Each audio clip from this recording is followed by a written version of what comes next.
Our reservation for 7 people is accurate, and I kindly request a separate seat for a lady not included in the count. This request, typical of Elizabeth, my husband's mother, echoes her penchant for making loud demands and teasing me. However, today marks a turning point as I've resolved to expose a secret she's been keeping during our family gathering. I'm Natalie, a 28-year-old chef who graduated successfully from culinary school. I work at a highly rated Western restaurant in the city where I met George, a friendly customer who later became my husband. George inherited a historic electronics store, a beloved establishment in the community for 3 generations. Last year, George's father passed away, and he assumed the role of the third-generation owner. My upbringing was in a household filled with culinary professionals, my father, mother, and even my brother. Growing up in such an environment exposed me to various cooking techniques and knowledge from a young age. Thanks to this upbringing and my innate talent, I graduated at the top of my class from culinary school. Despite my usual reserved demeanor, I've always been confident in my culinary skills. However, after marrying George, that confidence began to waver due to our close living arrangement with Elizabeth, which started shortly after our marriage. George's decision to live with his parents, a common practice in his family, came as a surprise. I had hoped to enjoy the early days of marriage just the two of us, but George's living arrangement was not disclosed earlier. Regretting it now wouldn't change anything. Living with Elizabeth turned out better than expected initially. She was kind, buying me treats from my favorite bakery, and even took on most of the household chores. However, there was one concern: the seasoning in her meals. Each dish was excessively salty, and while I initially attributed it to her northern origins, it seemed different from the preferences of others from the same region. I have a colleague from the north who prefers a lighter salt taste, making Elizabeth's dishes stand out. For instance, her stew, with vibrant ingredients, was overshadowed by an intense sauce, making it feel like directly putting concentrated sauce in my mouth. Doubts about whether this was the standard taste lingered, and my husband's comment about adjusting the taste to be lighter than usual only intensified my inner questioning. These days, consistently consuming Elizabeth's cooking seemed to have dulled my taste buds, creating a sense of dissatisfaction, even when preparing dishes at work. Doubts about my own sense of taste crept in, but fortunately, the head chef conducted the final taste checks, ensuring no major issues. Nevertheless, the heavy seasoning in Elizabeth's daily meals became a serious concern for me. To cope with this, I devised a plan. One solution was to wake up earlier than Elizabeth and prepare my own breakfast. While this new routine prevented a decline in my work performance, it unintentionally led to a frosty attitude from Elizabeth. When I greeted her in the morning, she began to ignore my words and pass by. One evening, when I sought her opinion on a dish I had put a lot of effort into, she responded with criticism, questioning if I had seasoned it properly. Despite my explanation, she insisted it was bland, adding a significant amount of sauce to the dish. I couldn't help but feel that there might be some reason or background to her change in attitude. My husband has 2 older sisters, both of whom have established families. They welcomed me warmly from the beginning of our marriage and offered support if I ever had trouble with their mother. However, Emily, one of the sisters, had a different experience. As I helped with food preparation for her daughter's grand birthday celebration, the dining table was filled with a variety of distinctively unique and appetizing dishes. During the party, Emily's daughter expressed dislike for the stew, commenting on the heavy seasoning. When Emily suggested learning cooking tips from me, Elizabeth angrily exclaimed and left the scene, leaving me puzzled about the underlying issues in her behavior. I had some regrets about offering to help with the cooking from the beginning. The party ended abruptly amid a sour mood. While I believe Emily might have meant her words lightly, it was clear that Elizabeth had put love and effort into her dishes as well. It felt unjust for our heartfelt efforts to be belittled with a mere comment. That night, I lacked the courage to express my apologies to Elizabeth. From the next day onward, life became increasingly tough. Elizabeth would recklessly season the meals I carefully prepared, and on the worst days, she would even throw them away midway through eating. Seeking support from my husband in these trying times, I turned to him for help. However, his response was less than supportive, suggesting that maybe I had antagonized her and needed to listen more. As days passed, the strain in our marital relationship deepened. My husband started coming home late, claiming it was due to work, and even began missing family events. We were only married for half a year, so the idea of divorce felt premature. However, another hurdle emerged when Elizabeth tripped on our stairs and severely injured her leg. Despite Emily's kind offer to help with her care, Elizabeth insisted that, as the wife of the house, it was only natural for me to take care of her. This declaration changed my daily life dramatically, and attending to her needs became a relentless routine, even during work hours. Eventually, my colleagues' patience wore thin, leading me to resign from my job. When Elizabeth learned about my resignation, she seemed gleeful. From then on, my days were consumed with meeting Elizabeth's spontaneous demands at all hours, leaving my mind and body worn down. My husband's reduced presence at home added to my distress, and I began to doubt his reasons for working late. Pondering our next steps, I decided it was time to teach both Elizabeth and my husband a lesson. A few days later, during breakfast, I brought up the idea of divorce, shocking both of them. They questioned the sudden decision, expressing surprise and disbelief. My husband even suggested that my actions could tarnish our family's reputation. In response, I explained my dissatisfaction with the household environment and my determination for change.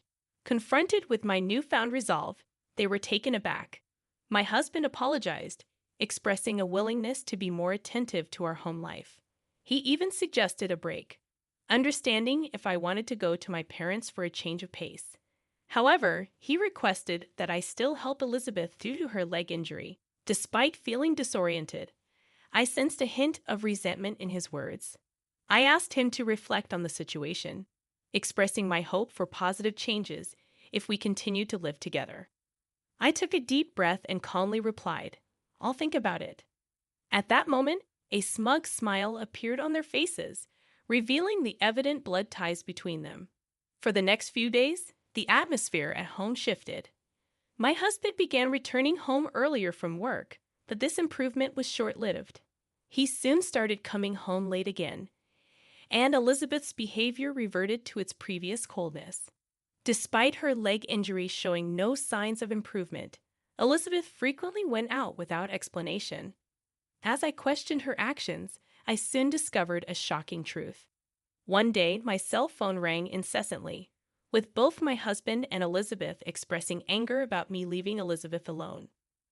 I sensed they wouldn't understand my perspective, and I revealed that I was at my parents' house. Days later, enjoying a peaceful time at my parents' house, I received an unexpected message from the one person I least wanted to be involved with, Elizabeth.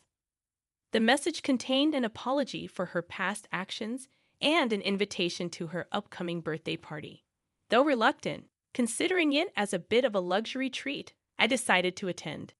The venue for the party was an upscale restaurant near the station, renowned for a new chef trained in France. Upon arriving, I saw George and Elizabeth waiting with smug expressions. The attendees included Emily, her husband, and their children, making it a small gathering of 8 people. As we entered the restaurant, I confirmed my reservation for 7 people. However, Elizabeth requested a separate seat for me, surprising everyone.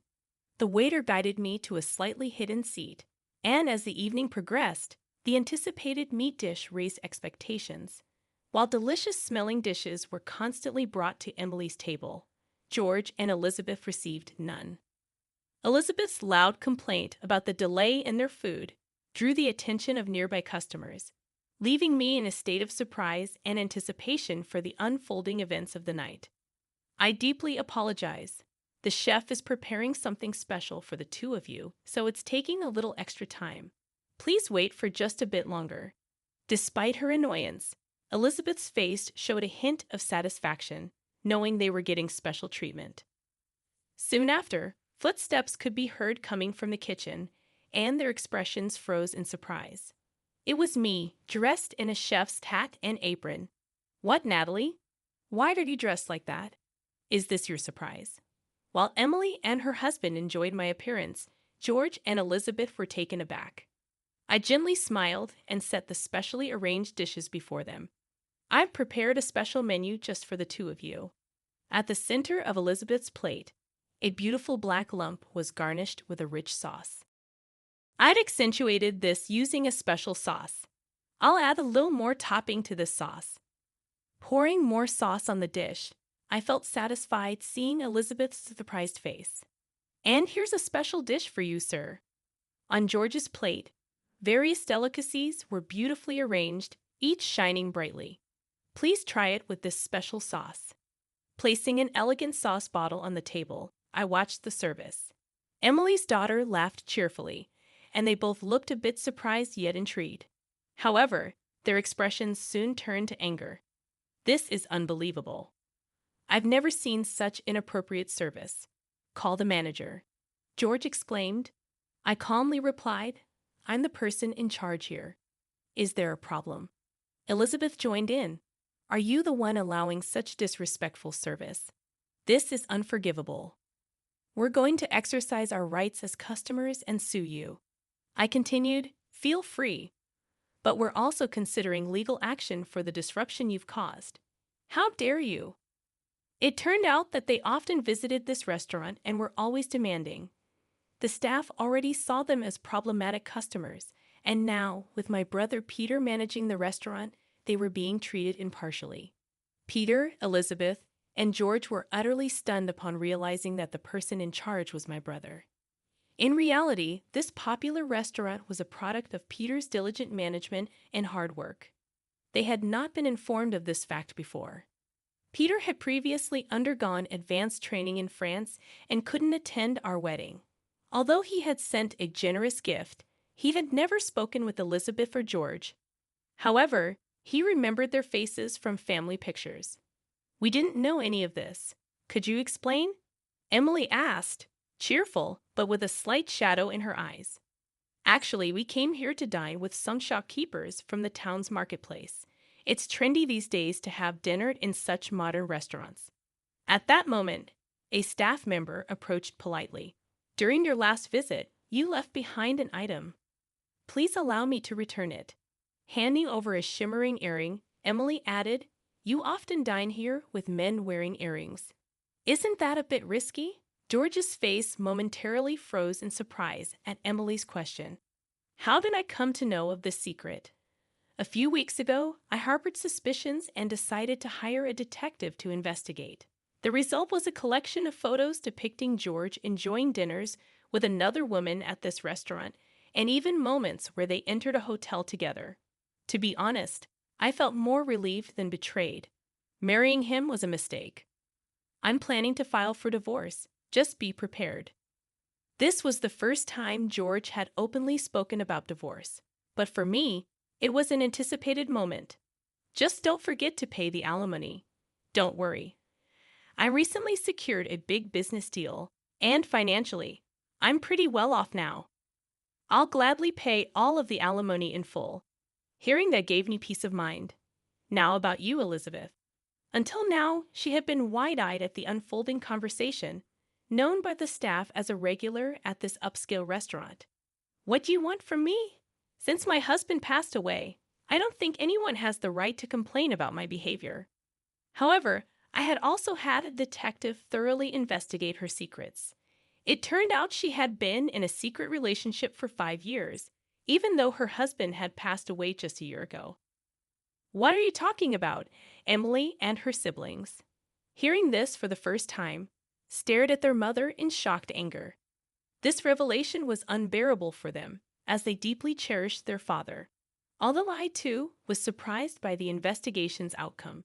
When I asked the detective why he knew so much about Elizabeth, it turned out that their father had once hired the same detective agency. You deceived him for so long, even while he was still alive, and George, even while with Natalie, you were seeing another woman. How could you? In Emily and her siblings' eyes, deep anger and disappointment shaped the tense atmosphere at our table. catching the attention of other diners who started glancing our way. We promised to resolve this matter at home and called it a night for the dinner. As I left, I high-fived the restaurant staff and Peter, expressing my gratitude. A few days later, under the stern gaze of Emily and her siblings, George and I proceeded with the formal divorce process. Now I'm free. I won't regret anything, no matter what happens, he stated confidently. I never expected this outcome, even after I told you about my bad leg. I never imagined being treated this way. Ah, watch your step. She recoiled in surprise. In truth, her leg had already healed, yet she had been pretending to be in pain to maintain a superior attitude towards me. Her behavior once again left me in shock. From now on, both she and my husband will be strangers. Although our marriage ended within a short span of a year, I had no regrets whatsoever. When I checked my bank account, I was shocked to see that the alimony from both my husband and his mistress had been deposited simultaneously. It seemed like my husband covered her share as well. Knowing this fact, I could finally view them as no longer being a part of my life. Subsequently, there were some interesting developments regarding my husband and his mistress's relationship.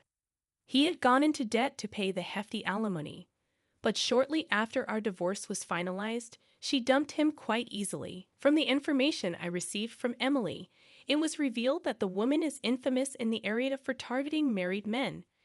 After the episode at the restaurant, we were informed by Peter that the regular patrons were also fed up with George and Elizabeth's antics, and they were elated by our surprise. From then on, the restaurant strictly prohibited those two from entering.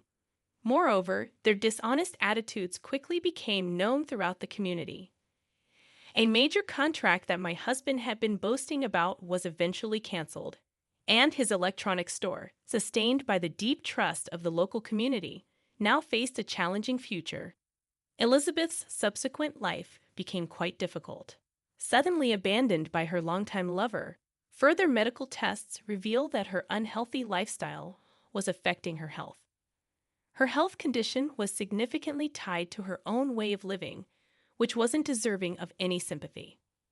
On the other hand, I was fortunate enough to return to the Western-style restaurant where I used to work.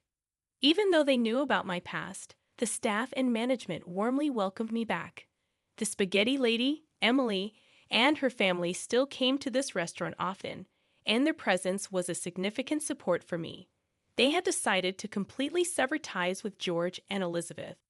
The anger towards their actions, especially after the passing of their father and the revelation of the truth, left a deep wound in their hearts, which seemed unlikely to heal. The joy of cooking holds a significant place in my life. Feeling this happiness is the very moment I cherish the most, and